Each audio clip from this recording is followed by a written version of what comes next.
क्या ये हो सकता है कि सिर्फ एक ख्याल, बस एक सोच, किसी की पूरी किस्मत बदल दे? आज हम एक ऐसी ही कहानी को समझने जा रहे हैं जो ये साबित करती है कि कैसे एक बदली हुई मानसिकता एक पूरी की पूरी हकीकत को नए सिरे से बना सकती है। चलिए इस सवाल का जवाब ढूंढते हैं।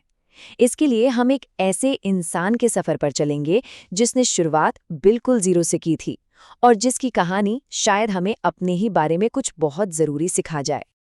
तो हमारी कहानी शुरू होती है एक भीड़-भाड़ वाले रेलवे स्टेशन से। यहाँ एक भिखारी रहता था जिसकी पूरी हकीकत सिर्फ एक शब्द पर टिकी थी, मांगना। उसकी दुनिया में आप समझिए बस एक ही रास्ता था, आती जाती ट्रेनों में भीख मांगना। वो खुद को हमेशा एक ऐसे इंसान के तौर पर देखता था जिसके पास देने के लिए कुछ भी नहीं है, और यही सोच, यही उसका असली पिंजरा था। एक दिन उसे एक बड़े सजे धजे साहब दिखे। उसे लगा आज तो अच्छी खासी भीख मिलेगी। पर उस दिन उसे पैसों की जगह कुछ ऐसा मिला जो कहीं ज्यादा कीमती था। एक ऐसा चैलेंज जो उसकी पूरी दुनिया हिलाने वाला था।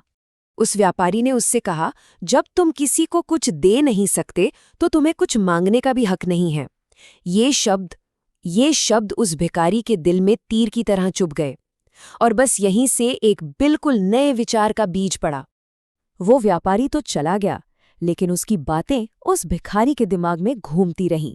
वो अपनी हालत के बारे में शायद पहली बार एक अलग ही नजरिए से सोचने लगा। उसे महसूस हुआ कि उसे हमेशा कम इसलिए मिलता है क्योंकि वो बदले में कभी कुछ देता ही नहीं। लेकिन सवाल तो ये था, एक भिखारी होने के नाते वो भला दे भी क्या सकता था? काफी सोचने के बाद उसे जवाब मिला, अपने आसपास ही। स्टेशन के पास कुछ पौधों पर फूल खिले हुए थे, और बस उसके दिमाग में एक आइडिया आया। उसने तय किया, अब से जो भी उसे कुछ देगा वो बदले में उसे एक फूल देगा। उसने कुछ फूल तोड़े और अपनी जिंदगी के एक नए सफर पर निकल पड़ा। और जानते हैं इसका असर तो तुरंत हुआ। लोग बड़े खुश होकर फूल लेते और उससे पहले से कहीं ज्यादा पैसे मिलने लगे। देने के इस छोटे से काम ने उसके और लोगों के बीच के पूरे रिश्ते को ही बदल दिया था।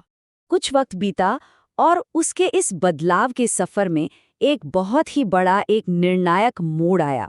ट्रेन में वही व्यापारी फिर से दिखाई दिया। इस बार वो भिखारी हिचकिचाया नहीं, वो पूरे आत्मविश्वास से उसकी तरफ बढ़ा, क्योंकि आज उसके पास भी देने के लिए कुछ था। उसने कहा, साहब, आज मेरे पास आपको देने के लिए फूल हैं। अगर आप मुझे कुछ देंगे तो मैं बदले में आपको फूल दूंगा। व्यापारी ने उसे पैसे दिए और उसने अपने वादे के मुताबिक उसे फूल थमा दिए। व्यापारी ने मुस्कुराते हुए जो कहा, उसने सब कुछ बदल दिया। उसने कहा, अरे वाह, आज तुम मेरी तरह एक व्यापारी बन गए हो। ये सिर्फ तारीफ नहीं थी, ये एक पहचान थी। और इस पहचान ने उस आदमी के दिमाग में जैसे एक क्रांति ला दी। उसे अचानक समझ आया कि वो अब फूल देने वाला भिखारी नहीं रहा, वो तो एक सौदा करने वाला व्यापारी है। उसकी सोच अब मांगने और कमी की मानसिकता से निकलकर लेन देन और बहुतायत की दुनिया में आ चुकी थी। वो अब छोटा नहीं बल्कि सक्षम था। उसे एहसास हुआ कि लोग उसे भीख नहीं दे रहे थे, नहीं, वो तो उसके फूलों की कीमत चुका रहे थे। और अपनी इस नई पहचान के साथ उसने अपने मन में एक फैसला किया, एक ऐलान किया, मैं भिखारी नहीं हूं, मैं एक व्यापारी हूं। बस ये नई पहचान मिलते ही उसके काम करने का तरीका पूरी तरह से बदल गया, और जब काम बदला तो जाहिर है उसकी किस्मत भी बदल गई। और ये जो जबरदस्त बदलाव था ना, ये सिर्फ 6 महीनों में हुआ। सोचिए, कहानी एक चुनौती से शुरू हुई, फिर फूलों के एक छोटे से आइडिया तक पहुंची। दूसरी मुलाकात ने उसे उसकी असली पहचान दी, और नतीजा एक पूरी तरह से नई हकीकत। तो 6 महीने बाद उसी ट्रेन में 2 सूट बूट पहने व्यापारी मिलते हैं, और उनमें से एक वही हमारा पूर्व भिखारी था जो अब फूलों का एक बड़ा व्यापारी बन चुका था और एक बड़ी बिजनेस डील के लिए जा रहा था। उसने अपने उस गुरु, उस व्यापारी को समझाया, हमारी पहली मुलाकात में आपने मुझे बताया कि मुझे क्या करना है, पर हमारी दूसरी मुलाकात में आपने मुझे बताया कि मैं असल में कौन हूं। अपनी पहचान में हुआ यही बदलाव उसकी कामयाबी का सबसे बड़ा राज था। ये कहानी सिर्फ एक भिखारी के व्यापारी बनने की नहीं है। ये कहानी हमें कामयाबी का एक यूनिवर्सल, एक सार्वभौमिक फॉर्मूला बताती है। इस कहानी की सबसे गहरी सीख एक बुनियादी नियम में छिपी है, लेन देन का नियम। जिंदगी हो या बिजनेस, नियम बड़ा सीधा है। कुछ भी पाने के लिए पहले हमें कुछ मूल्य देना होगा।